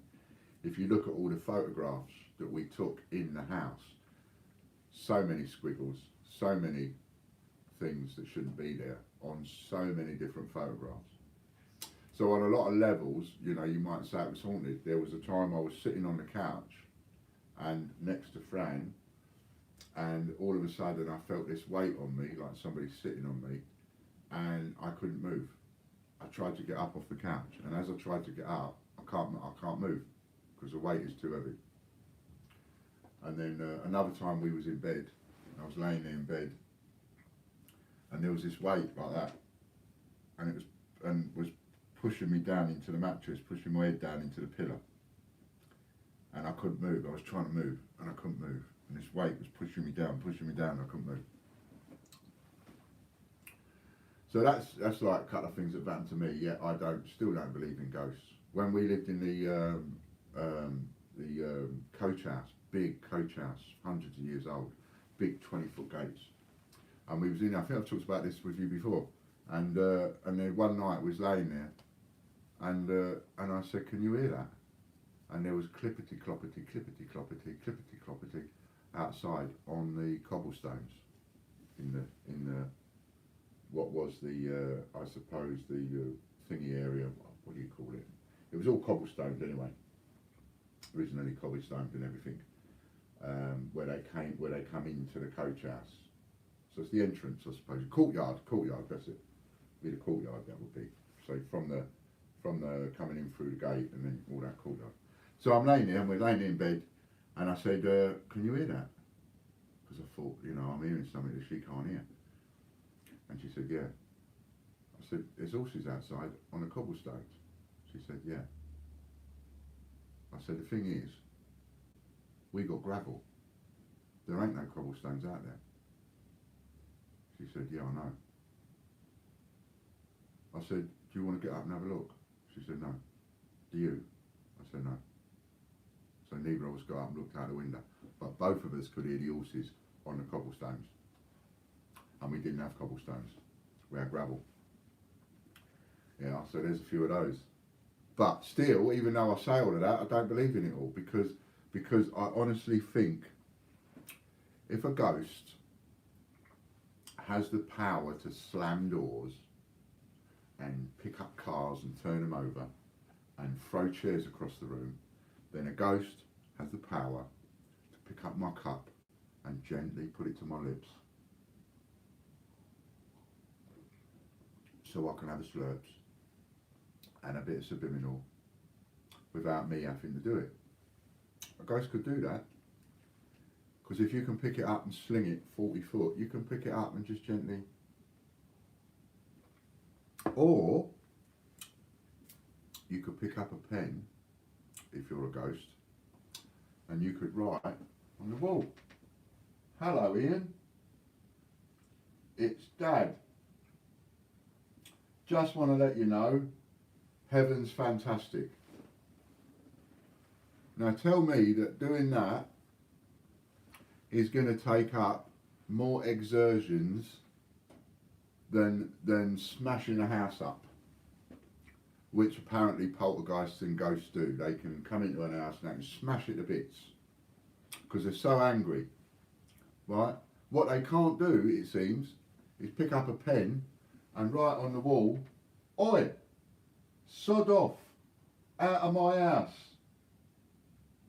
I'm a ghost. My name's Charlie. I got murdered 49 years ago." Why can't you do that? It's a lot less effort, isn't it? It's a lot less effort than smashing a place up. That's why I don't believe in ghosts. I just think, you know, something's going on, but it can't be that.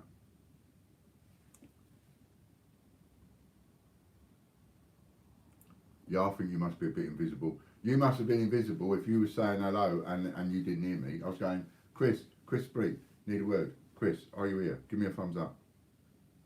And you wasn't here. I needed you. And you wasn't here.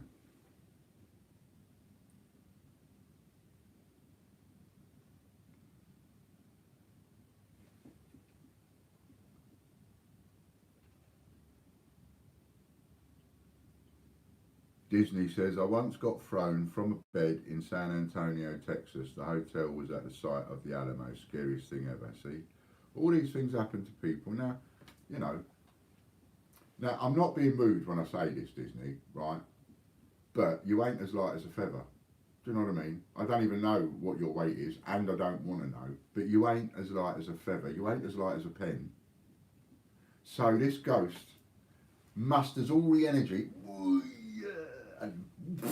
and pushes you out of bed, right? Manages to do all of that, but it can't pick up a pen and go, oi, Danielle, bugger off. Because I tell you, if I saw a pen pick itself up and write on the wall, oi, Ian, this is my house, bugger off. If I saw that, I'd go, yeah, all right, bye. I wouldn't hang about. Bye, I'm off. Don't need to smash the place up.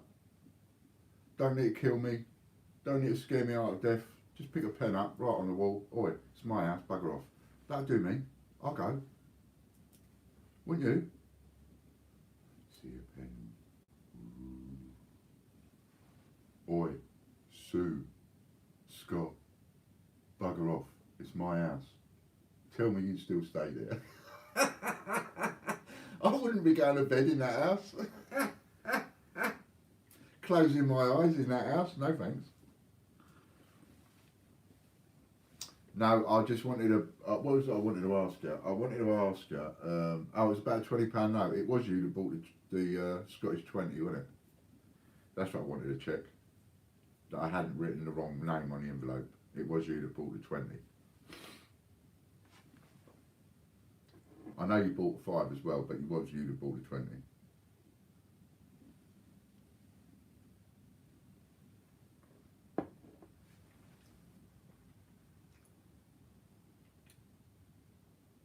Yeah, that's it. Thanks. See, Fran, on the other hand, Fran's very spiritual. She believes in all that sort of stuff. So she's well into astronomy.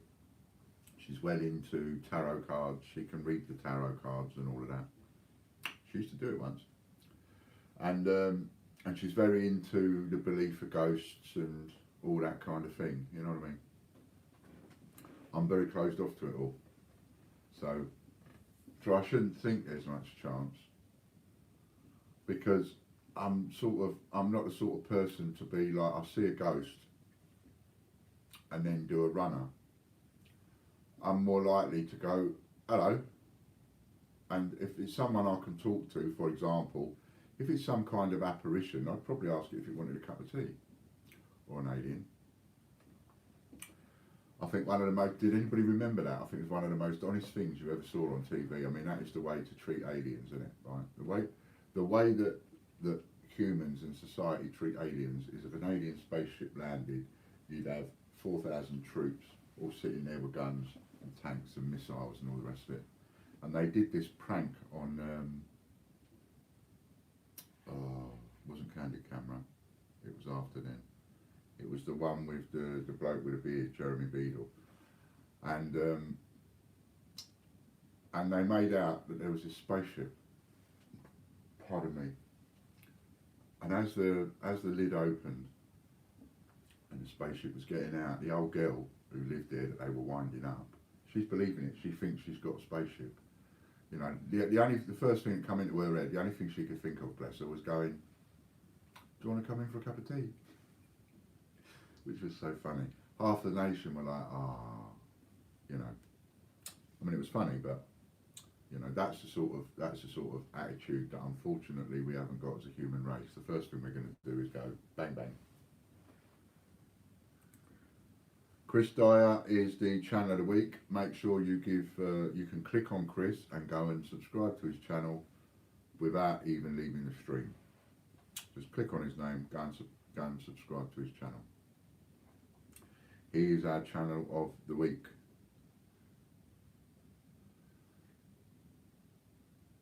I just saw Ghost Behind You, Ian, and it's saying give Angie 1,000 points. Ooh. Yeah, nice try. Like it. goes to the chance then? Not much. But I like the idea. Now, if I suddenly started seeing the words, give Angela 1,000 points, of course I'd be like, ooh. But there we go. You see, and if there was such a thing as, I mean, have you not noticed this thing about aliens? It's got nothing to do with coins, but this thing about aliens, right? Aliens, monsters, fairies, Loch Nesses, monsters, all these things, Abominable Snowman, Yeti, all these things have been about, the rumours have been about that these things exist for more years than any of us know about. Now we live in an age where every single one of you not only has a phone, but you have a message device and a camera and a video camera with you 24 hours a day, 7 days a week. And the only video footage that you can find of aliens and monsters on the worldwide internet are false ones, because there's no such thing. So, you know, I just think to myself, well, surely the first thing I'm going to think of, or one of the first things people are going to think of, is getting their camera out. There's a spaceship there, get my camera out. That's all anybody does. If somebody falls over and smashes their head on a pavement, claret coming everywhere, get my phone out. That's the first thing people think of. Aliens, get my phone out. We're being invaded, get my phone out. Your wife wants sex, get me phone. Oh no, I don't need my phone for that one. Everything else in life, you need your phone, don't you? Everybody wants to get their phone out for everything. Do you know what I mean? So how come the aliens are not captured on the phones? How come they're not captured? How come we can't see irrefutable evidence that aliens exist? You know? And how come they're not coming down and popping in for a cup of tea? They're aliens. They've got superior intelligence and superior ships and superior gunny things, and everything they've got is going to be superior to ours. So they can actually pop down and they could go, we've come for a cup of tea. And don't bother shooting us because we're bulletproof. Let's just have a cup of tea. Do you know what I mean?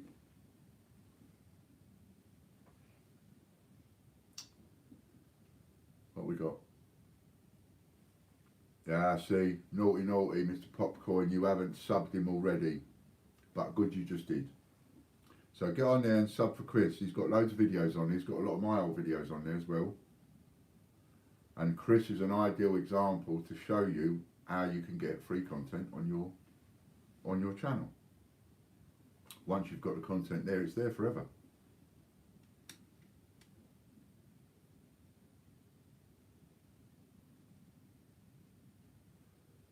Soundwave Man says there's an old fort somewhere, I forget where it is, but it was ruled by the government after so many people went, or closed by the government after so many people went missing that it was so haunted, it was too unsafe. So I don't believe any of that. All them haunted programs, that woman drives me nuts. Excuse me. That woman, that whole crew actually drives me nuts. I can't watch it because they're all jumpy. Ooh, what's that? What's that? What's that? Quick, quick, get out quick. And I think to myself, hang on a minute, it's the middle of the night. You're doing this for a living. There's a half a dozen of you there. You've got a camera crew following you and you're getting paid. That's the bit that always gets me. You're getting paid for this. You're getting paid, right? Oh, I feel the vibes, she goes. I feel it in here. It's in here. It's in this room. Things start moving. Things fly across the room. Ooh, they go. Oh, they jump. What was that? What was that? Did you see that? Did you see that? I didn't see that. Did you see that? Yeah, I felt that. Ooh, it's all happening in this room. Okay, so what we'll do is, I think we'll go out to another room. I picked something up, I want to frat the telly. I said, oh, get out of it. How can you're in the room, you're ghost hunters, right? You paid money, loads of lovely money, to go out and hunt ghosts. That's what you're here for. You're not here having a picnic. You're here because you've got to hunt ghosts, right? That's your job. And the minute you find a room that's got all the action going on in it, what's that? What's that? You want to go to a different room. Leave me alone. And then they go into another room. Or they're in that room and the action's going off. And they go, ooh, ooh, ooh, I want to get out of here quick. And I think, but hang on a minute, you've got experience at this. You was in a room last week where it went, ooh, I want to get out of here quick. And the week before that, you was in a room where a chair went flying across the room. And the week before that, you was in a room where a cup went flying across the room. And the week before that, you were in a room where these toys go flying across the room. And you've seen, apparently, these apparitions and ghosts on your camera. And all of a sudden, someone brushes past something, makes a noise, and you want to scarp her out the room. And you're being paid for that. So I can't get into them ghosted programs. They do my nutting. That was my analogy. Only because I've got no, because I'm going like this because I've got no Butch here. It's not my fault. It's not my fault. Am I doing anything about coins today? I don't think so. Because Butch got ill. So I'm going to blame him. And so I've just gone back to my normal digressive self. And I don't know. Went off on one. These are why I don't believe in these things. You know, you've got to have a bit of a semblance of logicality and, you know, a little bit of reason and all the rest of it. Thank you, Sue. But these, you know, how can you? Oh, there was another one. So there's these guys. So I like documentaries, right? And I like alien stuff, and I like, you know, I like the documentaries where they go looking at something and they go, how is it possible that these people, you know, 2,000 years ago, with no tools, could make this kind of stuff? And doesn't that look like an aeroplane? And doesn't that look like an alien? And doesn't that look like a spaceship? And all that kind of thing. You've all seen it. And I like all this kind of stuff, pardon me. I like all this kind of stuff. So, and then I like the ones where you go, if you know, if someone's going to go searching for the abominable snowman or the Loch Ness monster, I'm in, yeah, I love all that. But you've had a complete camera crew for X amount of months doing all of this, with a director and a producer and all these people, right? So the least you can do is make it a bit entertaining. You know, we're not watching just a live camera thing. We're watching all the best bits, all edited, all chopped, all the rest of it, right? So the least you can do is make it entertaining. So you've got these bunch of guys, and these bunch of guys, American, Canadian, they go off, and what they do is they go off and they go doing all these legends and all the rest of it, searching for it. So the Yeti, the abominable snowman, they go searching for it, right? Don't even get me started on that, Angela. I'm telling you. Did you see my badge the other day? I'm a member of the Flat Earth Society, I am. All that codswallop about around Earth. Don't even get me started on that. So, where was I? Anyway, so let's get back to these nutcases in the woods. So you've got this bunch of blokes, right? And every week they go on a hunt to sort out one of these legends. And invariably, the hunt is at night. Well, why people think monsters only come out at night, I don't know. A monster will come out, surely, at any time. But anyway, they only come out at night. So these people can only go trekking around the woods and the wherevers in the canyons and all the rest of it, right, at night. So off they go, excuse me.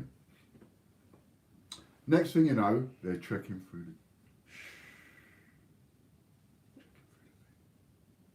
Crack, crack. Oh, people walking on branches. Ah! What's that? Did you hear that? Oh. What's over there? Oh, oh, oh. It's at night. They scarper. Oh, we better get out of here.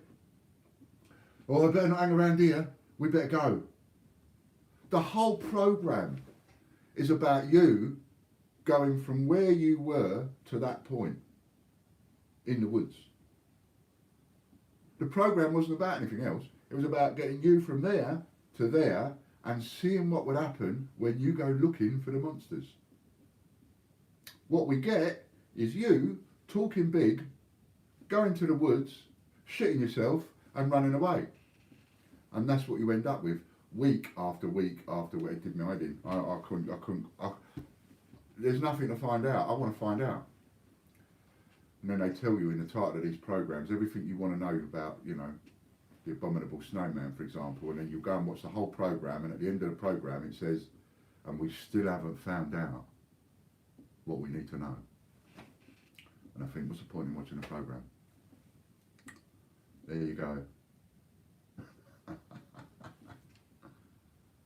No tie today, sir. Tut tut. No tie today, only because it's the wrong shirt for that. See, it's one of those shirts that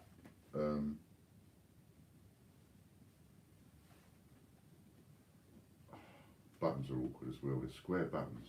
Ooh, what idiot puts square buttons? It's one of them, look, where you've got a different pattern inside to outside. And different colour buttons going down the shirt, see? And it didn't look right with a tie, so I just put it on normal. I haven't got Butch, have I? Showing your acting skills, I haven't got any. Otherwise I'd have been snapped up years ago, Si.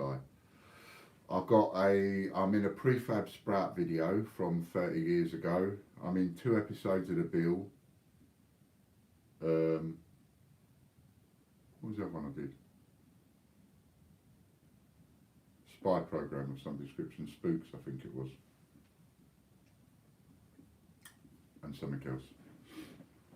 But yeah, I never did much. Wanted to, but I was never any good. Look at that, ain't the time flown. So I'm sorry it wasn't particularly a very good show today because we haven't had Butch and we haven't had any money, and all I've done is just ramble a bit and digress and go off on silly tangents. And we'll see what happens tomorrow. In the meantime, if you fancy coming over and having a bit of fun with this sharing, 5 minutes left in, okay then. But you still want me to carry on for another 5 minutes? All right then, pardon me. Yeah, so the sharing, can't tell you how good that is. It is starting to work, and your friends in your friends list, they don't necessarily know. As far as I'm aware, your friends don't get notifications that you're sharing into these groups. So if you're worried about that, that doesn't happen. And you know, if you're worried about, oh yeah, but I don't want to get blocked either, we could always open a second account. You know, a lot of people do that anyway. A lot of people, because a lot of people do sharing competitions and things like I've done, and there are people that will open a second account so that they enter all the competitions on that second account, and they're not sharing all of these things, Kit Kat, coins, and this and that, and knickers and balloons and whatever competitions they're entering on their personal timeline. So they're not all their friends don't know that they've entered all these competitions, if you see what I mean. So people do it all the time, have a second account. Open up a second account and just don't join too many groups too quickly, and don't share too quickly, and you'll be all right. On Sunday I did 250 shares on a brand new account, and it was only the second time I'd used that account, you know, and it was days old. So it is possible to do it. It is possible to come off the stream now, go and make an account, go and join 10 or 20 groups, then leave it a little bit and then join some more, join a few each day, join 10 groups each day or whatever, and then just start sharing and start sharing every 5 minutes and go from there, or 10 minutes, go from there. And each time you hit 40 shares, go and leave a comment. And that will help us out considerably, because we'll then be able to get a lot more shares going on, which means we'll be able to bring more people into the stream. Once we can coordinate this properly, perhaps what we can do is we can say to everybody, right, you know, tomorrow morning what we want everybody to do is, just before we come on live, share the stream, because Butch does that schedule thing, and then you can share the stream and it can be out there on well, it could be out there on 500 groups in 15 minutes before we've even started the show, if we coordinated it right. So that'd be really good. Well, that's great then. I'm glad you've enjoyed it. Thanks very much. I'm glad you've enjoyed it. And I hope everybody's okay with that. Sorry it wasn't much to do with coins today. To make up for the giveaways, what we will do tomorrow, or whenever Butch comes back, whether it's tomorrow or the next day or the next day, is we will just add 1,000 points to each giveaway. So it makes it worth coming in for. Each giveaway, that is, that we should have done today. So there'll be an extra 1,000. So the VIP Supporters Club video, because that's a daily draw now, that'll get an extra 1,000 points for tomorrow. So that'll be on 3,000 for tomorrow. Have you spoke to Johnny? And no, I haven't got that far yet. But we'll get there. I haven't got that far yet. I'll be seeing John tomorrow or Friday. But I had other things I needed to sort out first, so I will look at that. Okay, so cool. Thanks very much, everybody, and thanks for joining us. And I'll see you tomorrow. Thanks so much. Bye for now.